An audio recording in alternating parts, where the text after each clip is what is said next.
నమస్తే అండి. ఈరోజు నేను మీకు బొనుగులతో ఉగ్గాని చేయడం చూపిస్తున్నాను.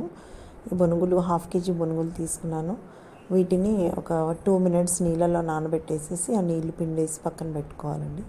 కొంచెం గట్టిగా పిండాలి నీళ్ళు ఎక్కువైతే మళ్ళీ ముద్దగా అయిపోతుంది. ఇలా పొడి పొడిగా వచ్చేలాగా చేసుకోవాలి. దీనికి పోసు గింజలు అండ్ పెద్ద ఉల్లిపాయ ఒకటి తీసుకున్నాను, పచ్చిమిర్చి అండ్ పుట్నాల పొడి కావాలండి. ఇప్పుడు ప్యాన్ పెట్టేసుకుందాం. స్టవ్ మీద ఆయిల్ వేసుకుంటున్నాను. 3 to 4 టేబుల్ స్పూన్స్ ఆయిల్ పడుతుంది. జీలకర్ర ఆవాలు వేసి కొంచెం చిటపటలాడిన తర్వాత కొద్దిగా పల్లీలు వేసుకోండి. ఒక 2 టేబుల్ స్పూన్ల పల్లీలు వేసుకుంటే సరిపోతుంది. కొంచెం వేగనివ్వాలి వాటిని.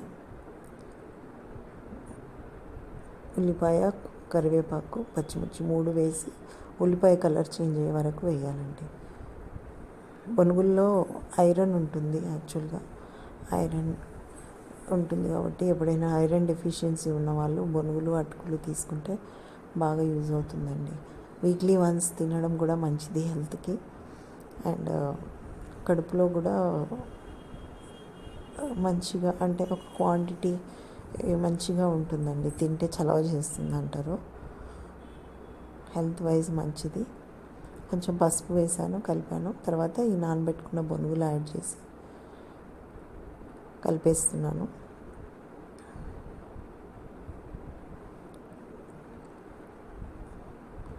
ఇప్పుడు సాల్ట్ టేస్ట్కి సరిపడా వేసుకోవాలండి.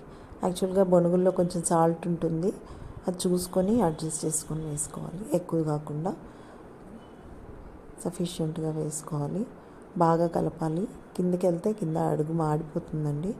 జాగ్రత్తగా కలుపుతూ ఉండాలి. మొత్తం కలిసిపోయాక సాల్ట్, పోపు అంతా కలిసాక లాస్ట్లో కొంచెం పుట్నాల పొడి వేసేసి ఒక 3 టేబుల్ స్పూన్స్ పుట్నాల పొడి తీసుకున్నానండి. పుట్నాల పొడి తీసుకుంటే ఏమవుతుందంటే బొనుగులు విడివిడిగా అవుతాయి. టేస్ట్ కూడా ఇంకా బాగా వస్తుందండి. టేస్ట్ బొనుగులకి అతుక్కుపోకుండా విడివిడిగా కూడా ఉంటుంది.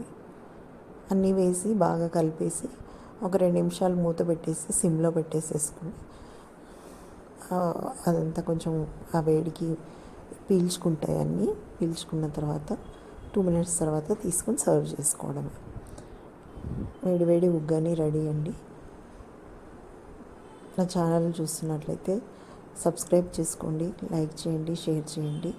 టేస్ట్ ఒకసారి మీరు కూడా ఈ వేలో ట్రై చేయండి. తప్పకుండా బాగా కుదురుతుందండి. Thank you.